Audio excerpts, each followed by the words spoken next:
one day at a time, I have to stop drinking forever. And I thought, well, this is the only way I've ever enjoyed anything in the 20th century. And I have to give it up or, it's going to kill me. Welcome back to the Wilson Brothers channel. I'm David. This is Isaac. Today we're doing a little bit more of a somber video. Mathew Perry, as many of you know, has passed away.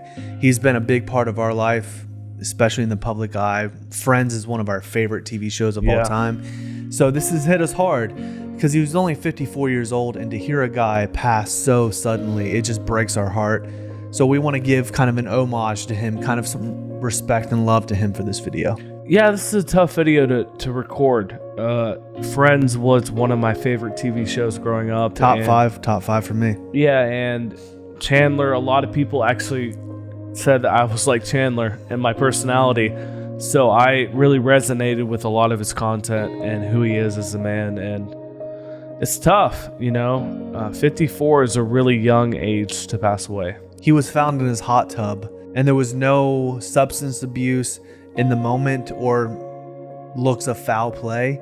So we don't know why he passed away. He struggled for years with addiction. He was one of 6 kids, and he had 5 half siblings actually, and he was the oldest of them. He had such a sad life in many ways because he struggled with addiction his entire life, from alcoholism to intense drugs, and even during the filming of Friends, he struggled with that for most of his life. So we want to kind of pay an homage to him, and we're going to react to a video of his where he kind of shares some of the struggles he went through. This isn't to gain viewership. We want to love on this guy because he meant a lot to us. I love Mathew Perry. I love what he did on Friends. So let's just get into it. How did Chandler change as the person playing with him starts to struggle with addiction more and more during the...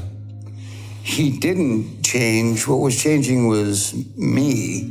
I had a rule that I would never drink or do drugs while working because I had too much respect for the 5 people that I was working with. So I was never wasted when I was working. Also, it would totally turn off the timing, and it would just be awful. But I did work extremely hungover. And, at one point I was shaking so much that if I was going to go from the bookshelf to the table, I'd have to kind of quickly do it and put my hand on the table so I wouldn't shake. And, it got that bad. But Chandler never changed. The writing never changed. It was my ability to pull off this addiction that I didn't understand. Years later, I was in a treatment center in a detox ward, and I was coming off of many, many, many drugs. And I picked up the Alcoholics Anonymous book for the first time in my life.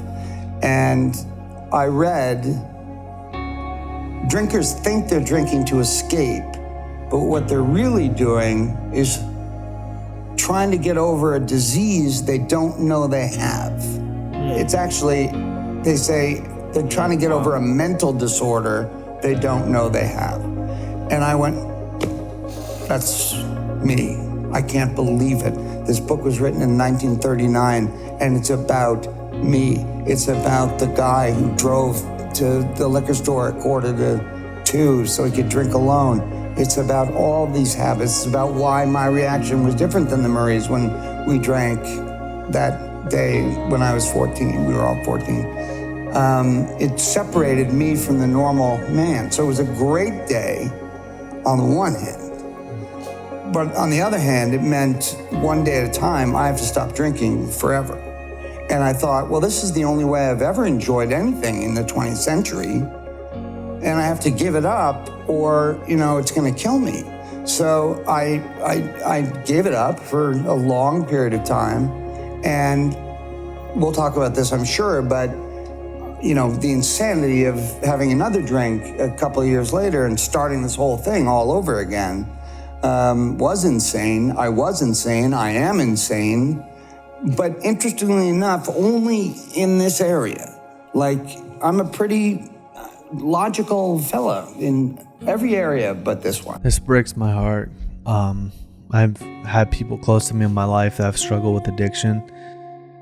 And for them, it does feel like they have this disease that they're just stuck with. I can't imagine being bound to something where I don't feel like I have any control over my life. And he struggled with this for the longest time. And there's actually something I want to read off that he said. So this first one I'm going to read is from his book that he released some time ago. God, please help me. I whispered, show me that you are here. God, please help me. As I kneeled, the light slowly began to get bigger and bigger until it was so big that it encompassed the entire room. What was happening? And why was I starting to feel better? I started to cry. I really started to cry. That shoulder shaking kind of uncontrollable weeping. I wasn't crying because I was sad. I was crying for the first time in my life. I felt okay. I felt safe, taken care of. Decades of struggling with God and wrestling with life and sadness, and all was being washed away like a river of pain gone into oblivion. I had been in the presence of God. I was certain of it. And this time I had prayed for the right thing. Help. Mathew Perry. That was on his book. This is him reaching out, saying, God, help me. Because so many people feel like they have no hope. They try to reach up for whatever they can get. God, just help me to get out of this. Yeah. That horrible burden. We know what it feels like secondhand, but I can't imagine this pain. I can feel it almost in my chest, just wondering, do I have a purpose? Am I ever going to be able to get out of this? It's really hard. I mean, what do you say in those moments when you're trying to verbalize what's going on in your soul? So I'm going to read the next piece where it's also from his book that he recently released. And now with him being gone, it means this much more to me. I've had a lot of up and downs in my life. I'm still working through it personally, but the best thing about me is that if an alcoholic or drug addict comes up to me and says, will you help me? I will always say yes. I know how to do that. I will do that for you, even if I can't always do it for myself. So I did that whenever I can, in groups or one-on-one. And I created the Perry House in Malibu, a sober living facility for men. I also wrote my play, The End of Longing, which is a personal message to the world, an exaggerated form of me as a drunk. I had something important to say to people like me and to people who love people like me. When I die, I know people will talk about friends, and I'm glad of that. Happy I've had some solid work as an actor, as well as given people multiple chances to make fun of my struggles on the World Wide Web. But when I die, as far as my so-called accomplishments go, it would be nice if friends were listed far behind the things I did to try to help other people. I don't know if it will happen, but it would be nice. Mathew Langford Perry. Wow. It's so easy, guys. It's powerful. We search fame, we search success. I want to be rich. All men do. You can't. If a man says he doesn't want to be wealthy, he's lying. We all want to achieve that level of status to where people respect us. We have money to where we can travel. We can do all these things. But when he was in the darkest moments of his life, where he didn't even know if he could help himself, he said, can I help you? Yeah. Are you going through this? Are you struggling? I'm an alcoholic. I'm a drug addict. I can't help myself.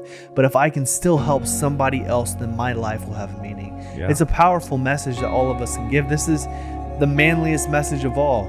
In your weakness, you can still help a friend. I don't have anything else to say. I mean, I'm kind of at a loss. I mean, I'm speaking, but it's tough. I love Mathew Perry. I love Friends. I love what he stands for as a human. Obviously, you know, he's an amazing person. But yeah, I mean, that's all I got.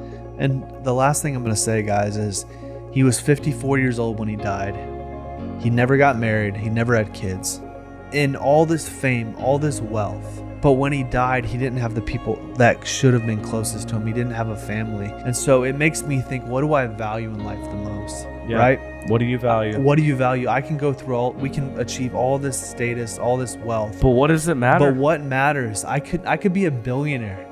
And if I don't have my wife and my child with me, it means absolutely nothing because this man struggled. He went through so many difficult things, but the respect I have for him because he saw outside of himself and realized that his life could have purpose and it's impacting the world. Right now, this is the number one, along with other things going on in the world right now. And it's impacting millions of people. And if you want to make a difference in the world, you have to go and start helping other people and think, even in your weakness, even if you feel like you're weak and you don't have a purpose, how can you help somebody else? How can we help other people? That's what we want to do on this channel, guys. We want to help men be better men. And that comes with responsibility, being in charge of your life. And Mathew Perry, he's a good man. Yeah, I don't know what else to say, guys. So we're gonna log off, and we appreciate you guys. We're gonna have other videos. We hope that we pray blessings over people that are going through this. We pray for his family. I have some other friends recently, close friends to me, where their father died, where their cousin died. It's a horrible thing. Yeah. Because you never know when it will happen. It could happen to you tomorrow. It could happen to me today. I don't know, but I want my life to mean something, and we all want that. We want to live life with purpose. So we love you guys. We'll see you on the next video. Thank you for subscribing. But this is a tough video. We're not going to stop. We're not going to shy away from the difficult conversations. So we'll see you on the next video. Peace. Peace.